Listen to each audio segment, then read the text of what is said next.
everyone voted they didn't want to learn more about. So we're not going to talk about that. So okay, the one with two motors per wheel, design nightmare but works well. Yep, that's one's like something called, I don't remember what it's called. I think it's like Octonum or Butterfly. Stupid. That one's really dumb. Like it's so complicated and it's not even that much better. Okay, so yeah, let's say we have 2 out of 5 right now. So we've got tank drive. Okay, there's a tank drive. Tank drive. Okay, let's get more specific with the tank drive. There's a 4-wheel tank drive, which Vishesh mentioned. What other kind of tank drives are there? And so there's 2 tank drives on that list, which you would consider tank because they're not holonomic. No, not 2-wheel. Other way, Vishesh. Not down. Other way. Yes. I don't even know how. Well, yeah, both of them. 6-wheel and 8-wheel tank drive. No, not 10. Okay, no. Okay, Vishesh. Vishesh is building a train at this point. It's not even a robot, it's just a train. Yeah, I know, but 6 and 8 wheels are correct. You have a 6-wheel drive and an 8-wheel drive. And so, what's unique about the 6-wheel and 8-wheel drive? What did we talk about that the 6-wheel and 8-wheel drive have? And I'll give you a hint. It has to do with their ability to turn. If it didn't have this thing, it would become very hard to turn. Specifically, we said that the robot would scrub when it tried to turn, which means it would kind of skid. And when robots skid, it's not cool. Unless you're a swerve drive, then it's really cool. But otherwise, it's not cool. That means you're slipping and you're damaging. You could. That's an option. That is an option.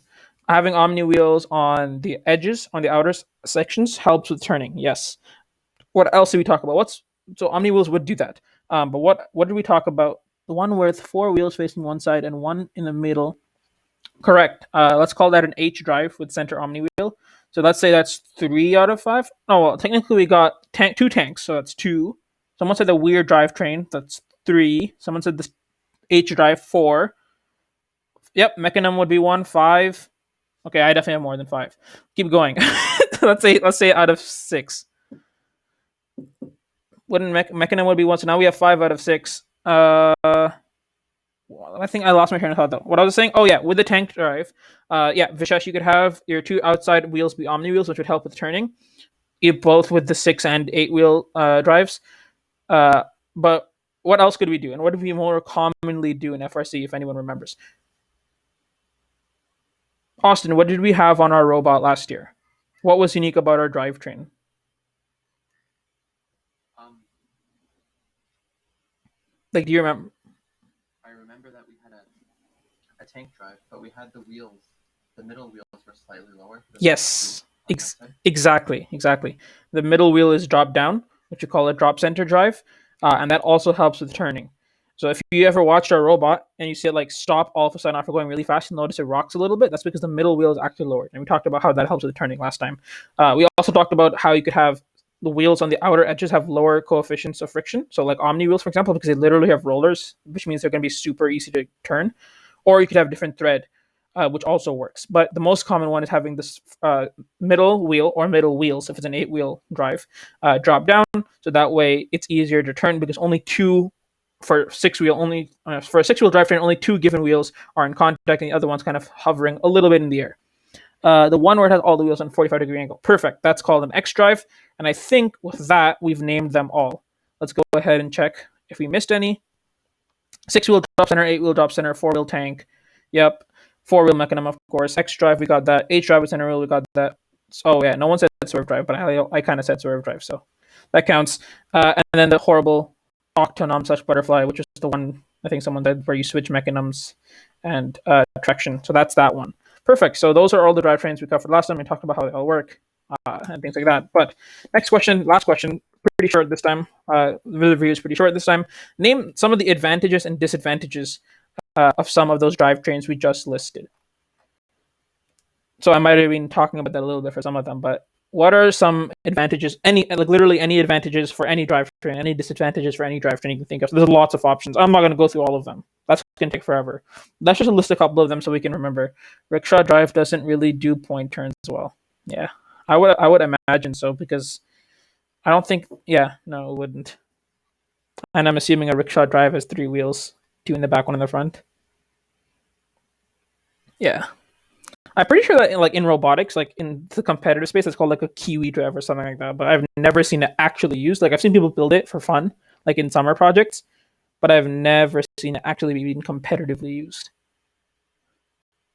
Okay, so yeah, how about one of them that's on this list? We get some advantages and disadvantages. You can compare two drivetrains. You can be like, okay, this one can do this better than that one, but it has this issue, or it's that has this disadvantage. And disadvantages and advantages can include anything from including simplicity, maneuverability, cost, complexity, all those type of things are all considered advantages and disadvantages.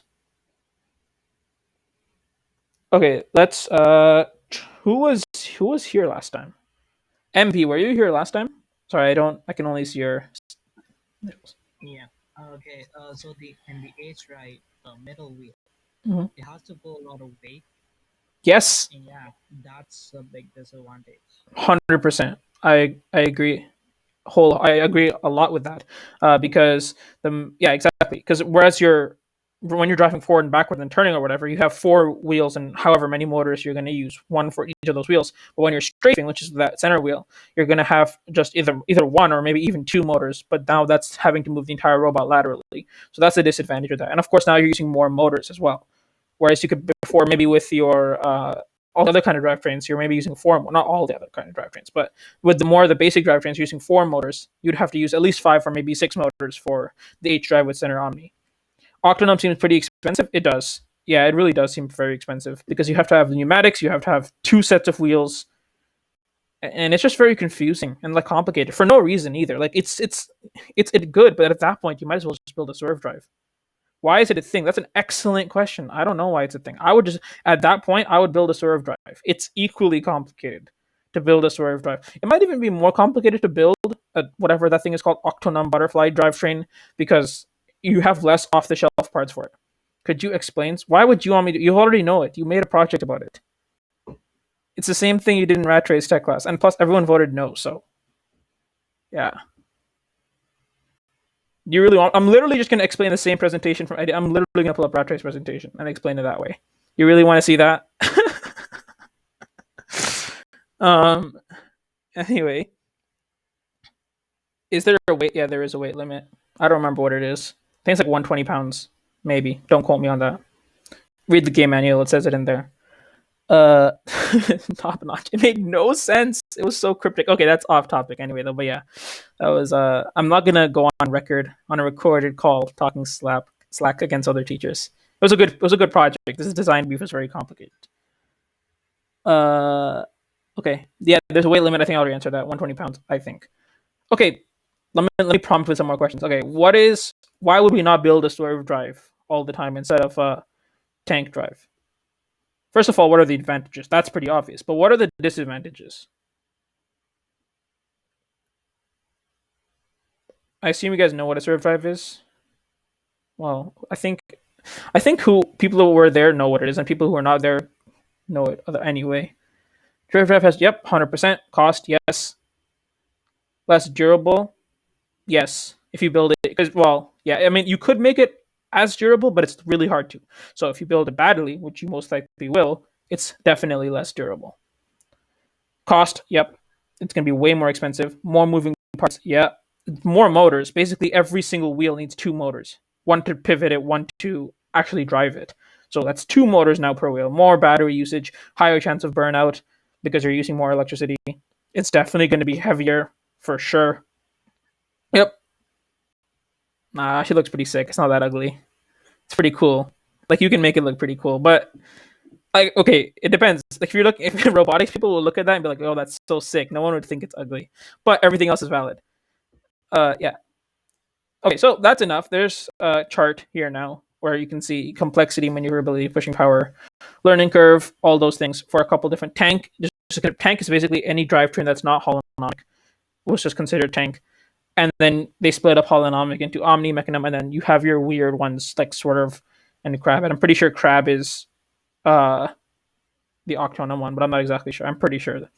Either way, it seems like it, considering the fact that complexity, maneuverability, and pushing power are all increased. So yeah, those are the advantages. We talked about the different drivetrains and how they stack up against each other, and that's a review from last time mostly. So now let's move on to what we're going to be doing this time.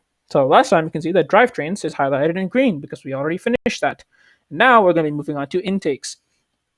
So intakes are, well, it's actually intakes and manipulators, which means both things that are able to bring things on the floor or on the field generally into your robot, and something that is able to hold something from the field. So there's a slight distinction there. We'll start with manipulators, which is things that grasp things. So if you want to grab something, that's, you'd probably call that a manipulator rather than an intake, though you could call it an intake as well. So things that grasp. The simplest thing is if you have a wall that moves and a wall that doesn't move, and the wall that moves comes closer to the wall that doesn't move, thus putting pressure on whatever object you want to hold and holding it in place. Or you could also have, in this example, both walls can move and they can both come away from each other or both come towards each other. And thus you're, narrowing the space between the two walls, and so you compress the object and thereby hold it. Similarly to how you like hold something with your hands, you close the distance between your fingers, and so you're able to pick something up. That's how that works. It's very simple. And the thing with claws, okay, so basically we consider that a claw when two things move towards each other. Now they can do that they could do that in interesting ways, and they can do that in less interesting ways. Like if they're just pivoting on a single pivot point, they're not going to remain parallel with each other. But if you use some kind of mechanism, like a mini 4-bar or something like that, with multiple linkages, you could get it to be parallel. They could both come in parallel to each other, which in most cases is actually better because you get more surface area contact with your object, especially if it's like a cube object where both sides are flat. So that's typically better. But either way, it's a claw, and most of the time, this is not all of the time, but most of the time, claws don't do the best. Again, this is not all the time. This is just some of the time. And the reason claws don't do the best is because they're typically not as fast as if you use wheels, which we'll get to in a second. But that's not to say that they won't work. There are several situations where they work better than wheels. So it's really dependent on what your game object is. All right. And then now it's what I was talking about with wheels. So look more so to the image on the bottom left-hand side of the screen. You can see another cube, but the cube is actually being held with the wheels. So the wheels are really grippy. We talked about the different kinds of wheels last time. These are the compliant wheels that are super grippy and can deform a lot. So when it sucks the object in, it's going to be holding it through the friction in the wheels because they're really grippy. And oftentimes the two sides of the walls will be passively pushed towards each other with elastics or surgical tubing or something like that. So that's putting even more pressure on whatever object it's holding. And the advantage of this is it's much easier to actually intake the object because you just have to spin the wheels and the object will kind of find its way into the mechanism. Whereas with the claw, you probably have to be a lot more accurate and line your placement up better, which wastes time during the game. And in the game, time is everything. The more cycles you can do something, more time you can spend repeatedly doing other tasks in the game, the more points you're going to score. So, and also typically wheeled assemblies are actually even simpler. Like if you're going to spend a lot of time making a claw that has a lot of different linkages to get it to be parallel and things like that, and it might be simpler just to use wheels. So it has a benefit of being very effective and even simpler than claws. However, as I mentioned, there's some situations where you do want a claw, and there's some situations where you want neither, which we'll also go to that. So this is the situation where you want neither. The thing with intakes is they are the most specific part of your robot. For every game, you can reuse a drivetrain basically. Like there's very few games where a certain type of drivetrain is not viable once and it is viable other. There's of course exceptions to that, but most of the time, a drivetrain is a drivetrain, and you can use it for almost all games. However, for things with intakes, they are the most specific subsystem because they're interacting with your game elements, which means that they have to be perfectly tuned for those game elements. So this is an example that's neither a claw nor wheels. It's just it's catching on the upper lip of the game element. The C channel is the exact kind of the diameter of the upper lip, so it catches, so it can't fall through the C channel. And then there's a little gate up front which prevents it from falling out, but lets it go in. So that's neither a claw nor an intake, or not using wheels. So you can. The point with that is that your intakes are going to be very unique to whatever game objects you're interacting with. So if you can find interesting ways like this to manipulate those game objects, you are certainly encouraged to do so. So the intake, there's not really, like we're talking about drivetrain, we're talking about certain types of drivetrains. There isn't really that with intakes because of how tailored they have to be to whatever game elements you're interacting with. Okay, so those were kind of grabbing things. This is more intaking things. Like for instance, mostly things like balls and discs. So something that you want to pick up from the floor and throw into your robot and organize. Typically, you have multiple of these, whereas with the grabbing, you only grab one thing at a time, typically by the rules. This, you have multiple, up to like, if they're really small balls, you can have up to 20 balls, or if they're larger, maybe one or two, or maybe three. I think last year we were allowed to hold up to 4 power cells. Or we could at least hold up to 4 power cells. So that's what it is. It's trying to get a lot of game objects off the ground and into the robot. So one way to do that is with rollers. So you put it kind of, this is what I like to call a horizontal roller. I think I have a better picture. Yeah. So you have a horizontal roller, which means the wheels are laid out in the fashion you can see on screen right now. And when they spin, they're gonna, like, let's say it's a ball is the game element. It's gonna scoop the ball and hop it right over the bumper. In this case, the bumper is just two pool noodles, I guess, that they duct tape to their robot. But when in a finished robot, because they're prototyping right now, but in a finished robot, you would have a nice bumper all around it, and it would actually go over the bumper. So the wheels would spin, and it would carry the ball over the bumper, right over the bumper, and into the robot. So that's called the over the bumper intake. And you also have through bumper intakes where you make actually a cut in the bumper, and you can have the intake right in front of it, and it passes right through the bumper, hence the name. So pretty simple. In both cases, though, you have this sort of roller, typically with wheels on it, but not necessarily. Sometimes it's just rollers. Maybe they have some foam or pool noodles on it, or maybe it's just a plain roller that has some matte finish on it. That way, it's able to manipulate the object. So yeah, they're both horizontal rollers, and when they spin, they're going to intake cubes into the robot again, either over the bumper or through the bumper.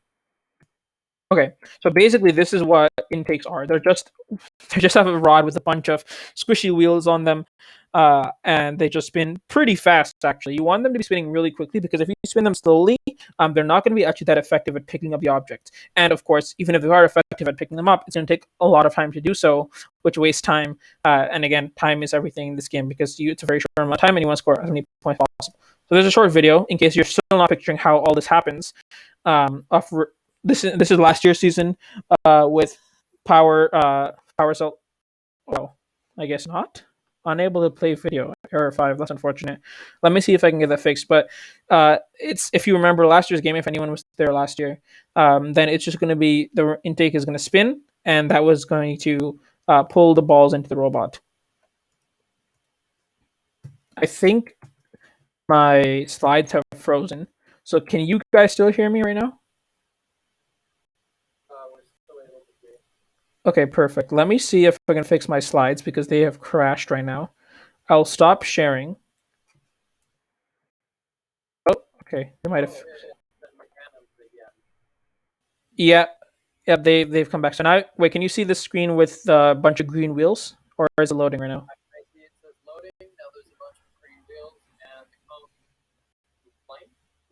Compliant. Yeah. Perfect. Thank you.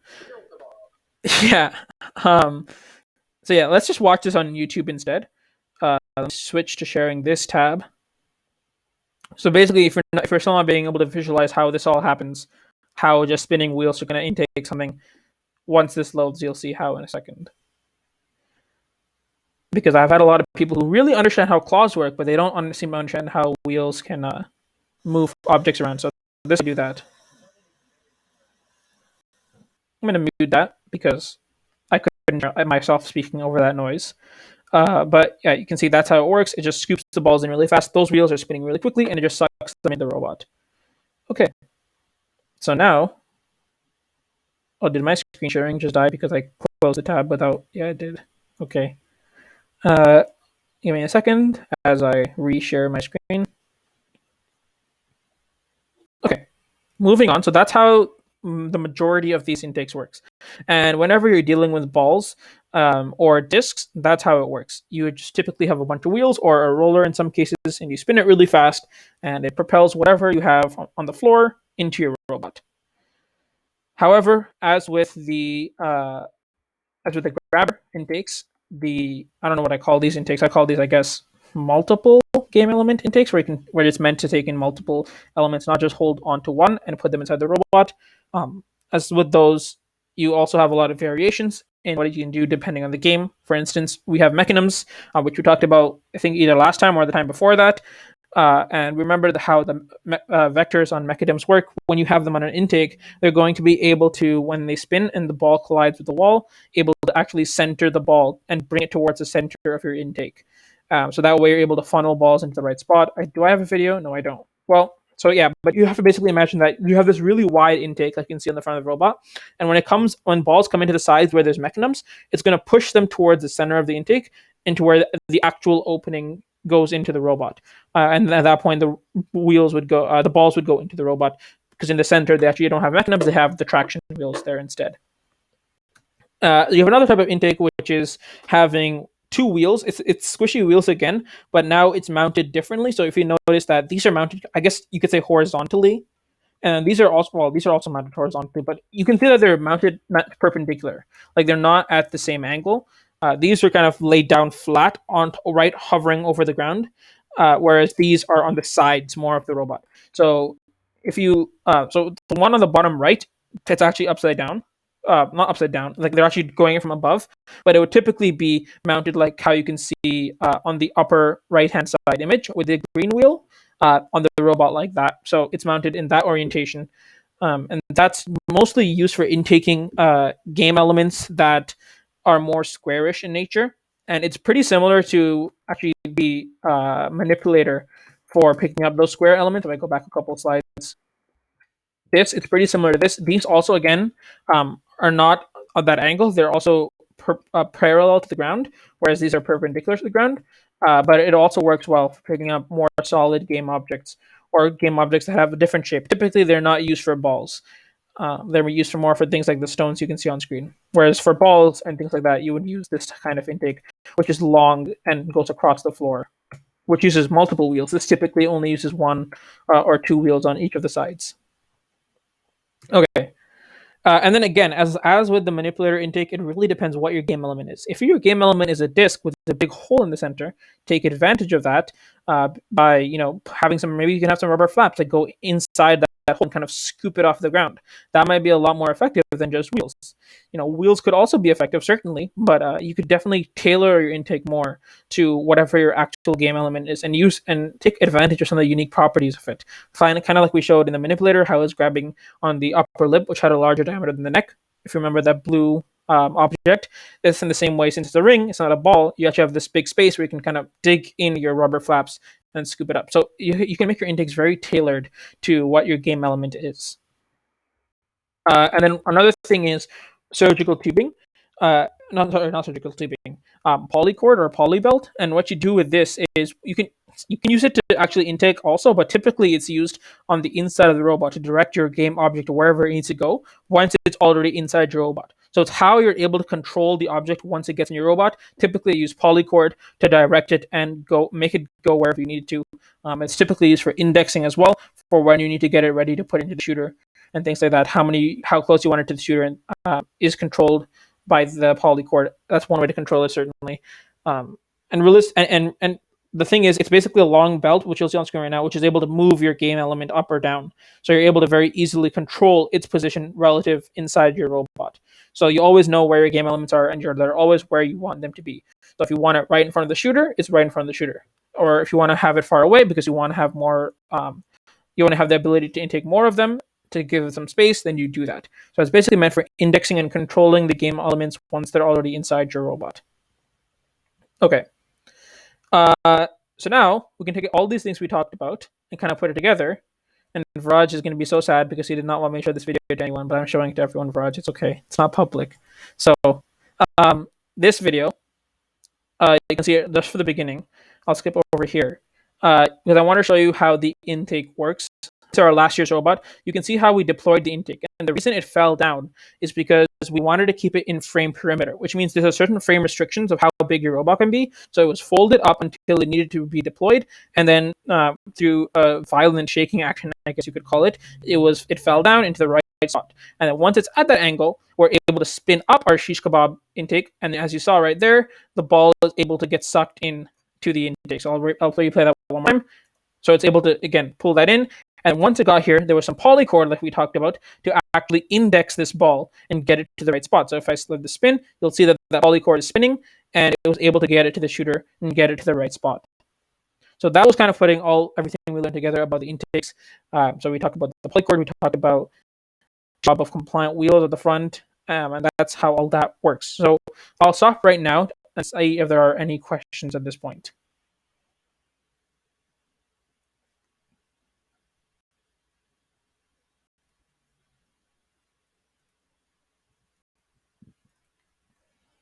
No? So if you have any questions, you can just put them in the chat or you can just unmute your microphone. They can be questions or they can just be comments. Maybe you have a brilliant idea for your own type of intake, anything you want. Make it public. You want to watch the whole video? It had audio, but then like I don't know what happened to the audio. The music used to give everyone a hard time when it played. Like I don't know what happened to it. We can make a petition. We'll make it public. It's a okay video. Okay. It's a very good video. It's an okay robot. We might have lagged out the entire thing. I don't know why whenever I full screen, yeah, it just crashes. Well, I'll send that to you guys later because right now I don't know why when I full screen videos they die. So let's move on. If there are no more questions, so that's it. We've now covered intakes. And now let's move on to shooters. So just like we did with intakes, there's a couple of different types of shooters. And they are, as I mentioned, intakes are the most customizable to your game element. Shooters are pretty common because typically you have a ball. You usually shoot either a ball or a disc.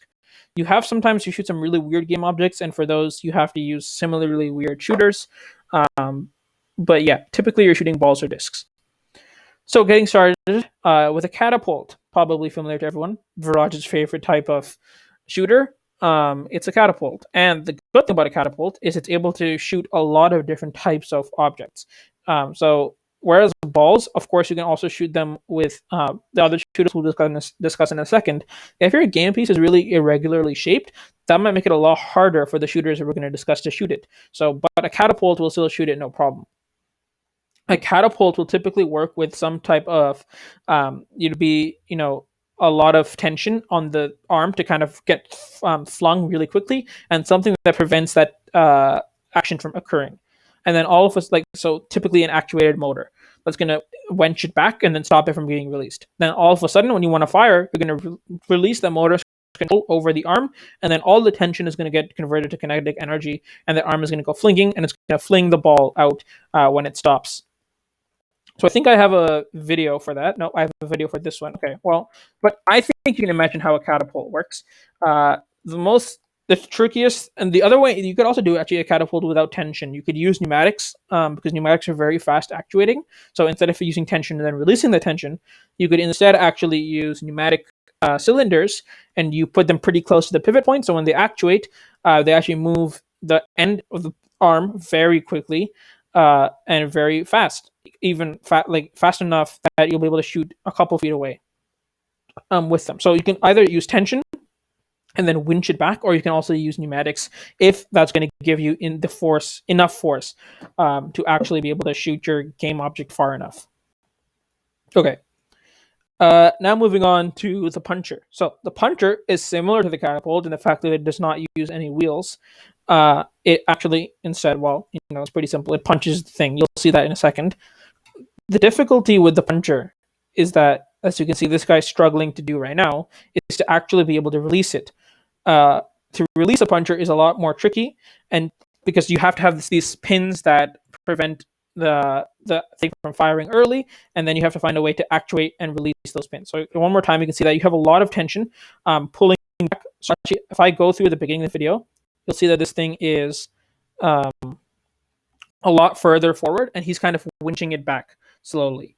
So he's pulling it back, and that's putting a lot of tension on those large elastic bands, or either surgical tubing or elastic bands.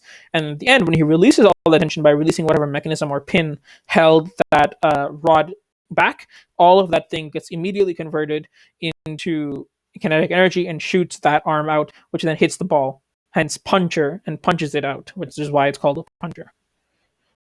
Difficulty with this one is, again, as I mentioned, it's very hard to actuate because it's hard to, first of all, hold it at the right spot, then pull it back to reel it back, and then hold it in the right spot again, let it go. So in that regard, it can be kind of slow. There are variations in smaller robotics competitions, like for example, Vex, where you basically shave the teeth off a gear, so it spins, and then it comes to that shaved off part. The entire rack mechanism skips and it shoots forward, but that's kind of out of the scope of this, and it's not that viable for a larger scale operations. Okay, so moving on. Now we get to the more common types of intakes, which all involve wheels. We love wheels in robotics. We use them for literally everything: drivetrains, intakes, and shooters. Not lifts, but almost everything. 3 out of 4 is not bad. So yeah, so this is called, I guess you could call it a flywheel or single wheel shooter. And it's vertical, and you'll get to see the distinction between vertical and horizontal really soon enough. But this is a vertical hooded shooter with a single wheel, and sometimes you'll have this shooter that's able to adjust. So as you can see in the first image, it's more down, and then the second one, it's a lot higher up, and that's going to basically change the angle at which your ball is fired, which of course is going to help align where you want that ball to land in the shooter. So like if you're further back, then you want the goal's a lot further forward, and you can adjust that hood to make the ball go a different distance forward and change the trajectory with the software. Um, but you can also change the speed you're spinning this flywheel with software. So that means that instead of changing the angle of the hood, let's say you're not able to figure out how to make an adjustable hood, or you just don't think it's worth it, you can also change how fast that wheel is spinning, and that's also going to change kind of the trajectory of your game element, or let's say in this case it's a ball. So you can do both. You can change how fast that wheel spins through software, and that's going to change its trajectory as well as the hood. People typically, so you might be thinking, why would you use an adjustable hood if you can just change the velocity of the flywheel? Typically, because when you change the velocity of the flywheel, a small change has a really big effect. Whereas if you change the angle of the hood, you're able to get a lot more precise. So a smaller change has a change, the same change has less of an effect. So that means you're able to have be a lot more accurate and precise, because when small changes lead to really big effects, that means you're of course not going to be able to be that precise. So that's why people typically use an adjustable hood, and that hood could be, controlled through many different ways. Typically, you have a curved rack. So if you remember back to the first lesson when we talked about rack and pinion systems, they'll actually have a custom curved rack, and then the pinion would just be a normal pinion, so that when it spins, it's able to kind of retract and extend that hood. All right. Now we have the vertical double shooter wheel. So this is, we talk about this is only a single wheel. This is the same thing, but instead of a hood on the other side, it actually has another wheel. Ignore the blue wheel. That's just an intake wheel. So don't look at that when we're talking about the shooter. They just have that to intake. But the actual shooter wheels are the two white ones. So if you look back here, look, you see one wheel and a hood. Here you have one wheel and another wheel at the top. Advantages of these is it's a lot easier to build, because you don't have to have an adjustable shooter. Adjustable hood. You can instead adjust the ratio of the speed between the bottom white wheel and the top white wheel, and that will change its trajectory for you. It's a little like it's a little bit harder to program, because you have to kind of figure that out. But typically, if you can figure out the trajectory, you are likely going to be able to figure this out as well. So you have two wheels, and the way the speed, obviously, if you change the speed, if you lower the speed of both of them, it's obviously going to shoot less far. But it becomes more interesting when you change the speed of the bottom one relative to the top one, or vice versa, and that changes the angle. As like if you could, it doesn't really change the angle, but it simulates the effects of changing the angle of the entire mechanism, which of course is the same thing that the adjustable shooter hood does. So those are both options, and they're both vertical. But you also have some horizontal shooters. So these shooters and are single wheel horizontal shooters, where you have one wheel on one side, on the other side you just have a wall. Advantage of these is that, well, first of all, you have to use it uses a lot less space, and you only have to use if you use less motors, because both sides don't need a motor, and you're also going to be putting some spin on that game element, because and spin is always good, by the way, when you're shooting a game object, even if it's a ball or it's a disc, putting a spin on that ball or disc is very important, because things that spin are a lot more stable in their flight paths. So that's the single wheel. And then, of course, if you see single, then you also have double. So on each side, you have wheels, and they're both powered. And so on the image on the left, you can see that pretty clearly. And on the image on the right, guess what that is? That's our robot from last year. Yay! So that robot, you can see, has two wheels, and they're both powered independently by their own motors. And that's a two-shooter flywheel. Okay, so you've seen one and you've seen two. And then, so are there any questions at this point before I move on? Okay, I'll just quickly go back in case I'm not able to think of it right now. Let's see what we covered. So we covered first. We talked about things that grasp, right? So we talked about how you have a claw. A claw is when two walls come close to each other, and that puts pressure on the game element. We talked about having rollers, which basically suck in and hold the object. We talked about how the fact that intakes are the most unique out of all mechanisms. So you can have really weird stuff like this, where the C channel catches on the upper lip, which is a larger diameter, and then you have a gate in the front to close that from falling out. So it's not always a standard, either a claw or wheels. You can really customize it to whatever you have. I've even seen suction cups or slash vacuums where they use negative pressure to kind of hold in game elements. It's not that common, but I have seen that as well. So it really depends on whatever your game element is, and depending on that, your manipulator can be very unique. We also have this is now more, instead of a manipulator, this is more of an intake in the traditional sense, where you have basically a kebab of rollers, of squishy rollers, and they just spin really fast, and they either take the game element over the bumpers, or they take it through the bumpers and then into the robot. And then from that point, you're able to use polycord or polybelt, and you're able to navigate that game element into the robot wherever you want, either vertically or horizontally. You're basically able to take it wherever you need to, and that's called indexing. Again, as with the manipulators, intakes are also very unique because they're dealing with very unique game pieces that change from year to year. So you're able to have more unique type of intakes like this, which take advantage of the hole inside the game element. Um, And yeah, that's it for intake. And then we talked about some shooters. And the thing with we'll also show how that all came together. I'm not going to play that again, but because that was kind of just to give you the idea at one time. And then we have talk about different type of shooters. We have catapults and punchers, which both don't use wheels. So these are the only two that don't use wheels, and they kind of basically hit it. They just hit the object really hard, and it kind of sends it flying.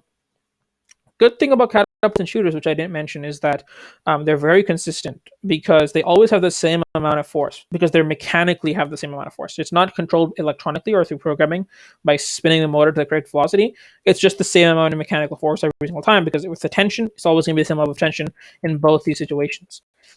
Which means it's very consistent. The disadvantage of that is if you want to iterate, it's very hard, and you can only shoot from one place on the field, because you can't shoot from many different places and have it automatically adjust, because you're mechanically locked into whatever power that has. You might say that you'll be able to, depending on, if you can make it more complicated, you might be able to actuate your catapult or your puncher a little bit less far back, but typically they're always actuated the same level back, because they have to collect their mechanism from the same spot, and it's just simpler to build mechanisms that are always released in the same spot. Yeah, so those are, and then we talked about wheels with shooters. So when you actually, I'm sorry, shooters with wheels, not wheels with shooters. So shooters with wheels, we talk about a single flywheel, double flywheel. When you're shooting game element, is very important. As I mentioned, the game element has spin on it. Additionally, what you want when you're shooting game elements, which I didn't talk about before, is you want compression. When you put compression on your game element, that means you have some amount of force that's squishing either the game element, if it's a compliant game element, or your compliant wheels. Reason for that is you want good contact between the element and your wheels, so that way your wheels are able to transfer their kinetic energy into your game element. If you don't give sufficient contact, the wheels are going to slip, and you're going to get inconsistent firing, because you're not going to have the contact required. So it's not going to be able to effectively transfer that kinetic energy into the game objects. And since we talked about it's transferring its kinetic energy into the game object, what you have to realize is that it's not magical. It's not making energy from anywhere, right? So once it does actually shoot a game element, it's actually going to lose a significant portion of its energy, which means we need to wait for it to regain energy, because the motor is going to spin even harder now to bring back that velocity. And we need to wait for the velocity to stabilize, and then we can shoot another game element. If we don't do that, and we actually just shoot game elements really quickly one after another without having any other systems in place, you'll notice that the first one goes high, then the next one lower and lower and lower, because that wheel is losing its velocity, it's losing its kinetic energy with each object it shoots out. And if you don't give it the time to recover that velocity, then it's not going to be consistent, because it's lost the energy. It's no longer spinning at the same velocity. Though there are certain techniques you can use, because we don't, again, as I mentioned, we don't want to wait time, because time is very valuable. So we don't want to waste time kind of waiting for that to load back up. So what we can do is we can have multiple motors. That gives us more torque, which means we can accelerate more quickly and build back that speed a lot quicker. Another thing we can do is we can have a mass on the flywheel assembly. This is very often done where teams will add like anywhere from 1 to 9 pounds of weight on just their shooter assembly and shaft. And what that's going to do is it's going to give the entire assembly a lot more inertia. And if anyone remembers some basic physics, objects with more inertia are more resilient to changes in their acceleration. So therefore, when it gives out the energy, the kinetic energy to the ball, it'll stay a lot more consistent to its actual rotational velocity because it has a lot more weight, it has a lot more inertia. So those are three good techniques actually to make sure your shots are more consistent. One is have good contact with the ball or any element it is by having good compression. The second thing is to make sure that you allow the shooter to recover, or you have to allow it to recover, but you can reduce those recovery times by first of all adding more torque to the system, whether that means adding more motors or just simply reducing the gear ratio, and adding more mass to the entire assembly so its inertia increases. Okay, so that's pretty much it for all of shooters. And then you have these horizontal shooters that work in a very similar way. The same concepts directly apply to vertical shooters as they do horizontal shooters.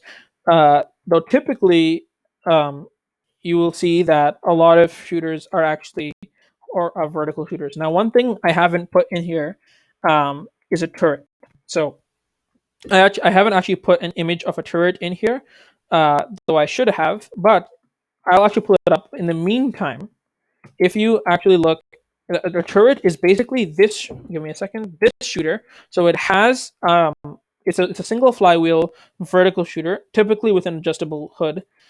However, that's also able to pivot and go to any angle it needs to. So no matter where the robot is or what angle it's facing, the shooter is always locked on to its target. So we can see some of the examples here. If we look at the first one, that entire assembly. So you can see the blue flywheel there. That's the single wheel, and you can see the thing behind it. That's the hood, likely adjustable. And now that entire assembly is actually able to pivot. Sometimes 360 degrees, sometimes less than that, maybe 180. But the point is, the entire assembly is able to pivot to align up with the goal, no matter what angle the robot is at. And the way it actually does that, if you get a little bit better in this image, is because it typically either has chain or it has a gear, and that connects to the sprocket, a really large sprocket that goes around this entire assembly, and that's able to rotate when that smaller sprocket turns with it.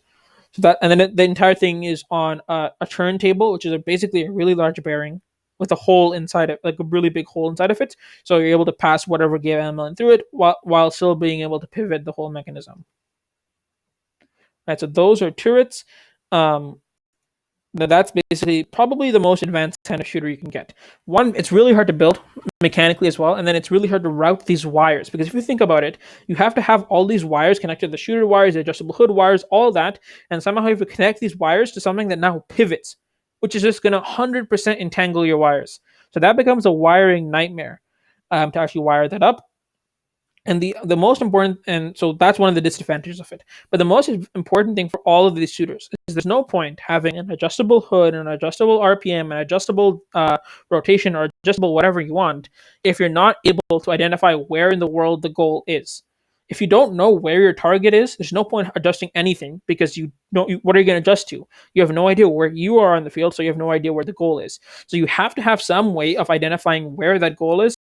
Typically, I mean, that's certainly, that's not a mechanical issue, to be honest. That's 100% a software issue.